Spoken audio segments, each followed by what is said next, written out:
Kepala-kepala di tengah jalan, karya Y. Edward Horace S. Sebuah cerpen dari buku antologi cerpen Dua Jempol Kaki di bawah gorden. Kepala-kepala itu menggelinding di sepetak jalan bergeronjal yang menurun tepat di perbatasan kampung yang memisahkan dua suku di tepi pedalaman hutan itu. Satu dua kepala terlihat pipih, seperti dilindas benda keras, barangkali sebuah batu besar. Darah menetes sepanjang jalan.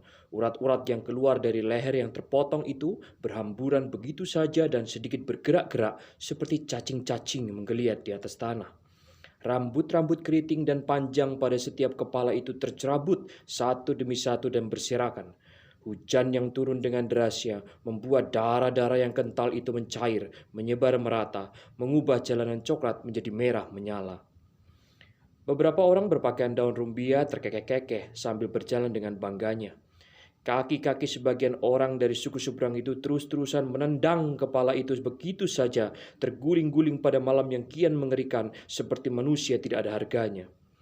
Satu di antara mereka berdiri, tangan kanannya mengambil sebuah kepala dengan memegang rambutnya seperti menjambak.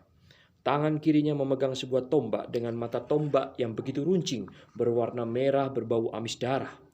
Mata itu begitu tajam hingga barangkali batang pohon yang begitu keras dan tua sekalipun dapat terpotong dalam satu tebasan. "Rasakan kalian," orang itu berteriak. "Inilah akibatnya kalian tidak menghargai kami." Perang antar suku itu tidak pernah terjadi sebelumnya.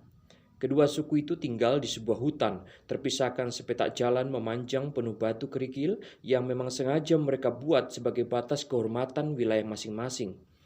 Setiap orang dari tiap-tiap suku yang ingin berkunjung ke suku seberang wajib membawa kepala babi yang sudah direbus dengan rempah-rempah asli hutan itu.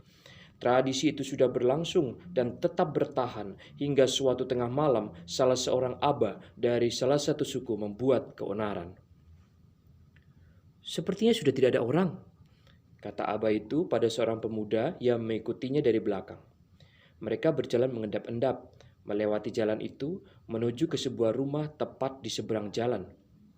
Pada satu jendela rumah beratap rumbia itu, terlihat bayangan seorang gadis sedang membuka baju di bawah sinar lampu Petromax. Buah dadanya begitu besar dan menggairahkan. Senyumnya manis, semanis madu hutan. Langkahnya begitu anggun, membuat kedua orang itu ketika pertama kali melihatnya berjalan di tepi jalan tidak kuasa menahan nafsu berahinya. "Aman?" Aba itu bertanya lagi. Pemuda itu menoleh ke kanan, ke kiri. Semua lampu pada setiap rumah telah mati. Sesekali terdengar anjing hutan melolong. Angin berembus begitu dingin hingga menusuk tulang.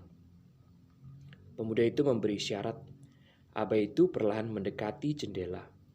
Tangannya mengambil sebuah batu, menaruhnya di samping jendela sebagai pijakan untuk melompat ke dalam. Pemuda di belakangnya masih berjaga. Tangannya memegang sebuah tombak. Aba melompat masuk. Gadis itu sudah tidur. Dengan cepat menggunakan sebuah batu, Aba memukul kepala gadis itu berkencang-kencang. Darah mengucur deras dari ubun-ubunnya.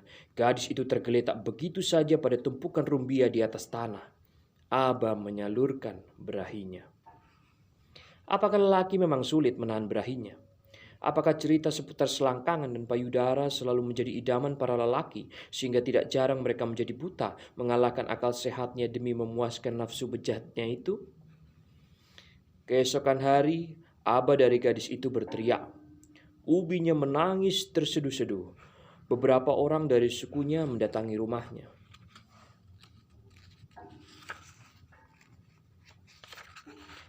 "Ini pasti perbuatan mereka. Kurang ajar, sungguh berani mereka berbuat seperti ini." Salah seorang dari mereka yang adalah kepala suku membunyikan kentungan bermaksud mengumpulkan seluruh orang ke rumah itu. "Kita harus balas mereka, ini tidak bisa dibiarkan," katanya sambil mengambil tombak yang telah dia bawa dari rumah. Beberapa pemuda lekas pulang ke rumah dan kembali dengan menggenggam tombak-tombak. "Ubi, Aba belum pulang. Aba di mana, Ubi?" Seorang gadis kecil berumur 5 tahun dalam sebuah rumah terlihat bingung setelah mendengar teriakan orang-orang di luar. Matanya meneteskan air seperti khawatir. Abahnya dari pagi masih di ladang mencari sagu untuk mereka makan. Gadis itu membuka pintu. Dalam sekejap, tangan Ubi menariknya. Tubuh gadis itu dia peluk kuat-kuat. "Jangan keluar," Ubi berbisik. "Tapi Abah di mana? Mana Abah?" Dengan segera Ubi mematikan lampu Petromax. Berharap tidak ada yang menyangka ada orang di rumahnya. Berharap pula orang-orang itu tidak mendatanginya. Kekejaman, oh kekejaman. Apakah kekejaman dibetulkan sebagai alat pembenaran untuk menjaga kehormatan manusia? Apakah begitu sulitnya memaafkan sehingga harus memakai kekerasan untuk pembalasan dendam? Apakah nyawa manusia begitu tidak berharga sehingga tanpa belas kasihan begitu mudah dihilangkan? Sebetulnya hanya satu orang yang berbuat jahat di suku seberang, tetapi pembalasan mereka telah menewaskan 20 kepala. Bayi Abah, Ubi, pemuda, gadis, semuanya ada pada kepala yang terpenggal lehernya itu.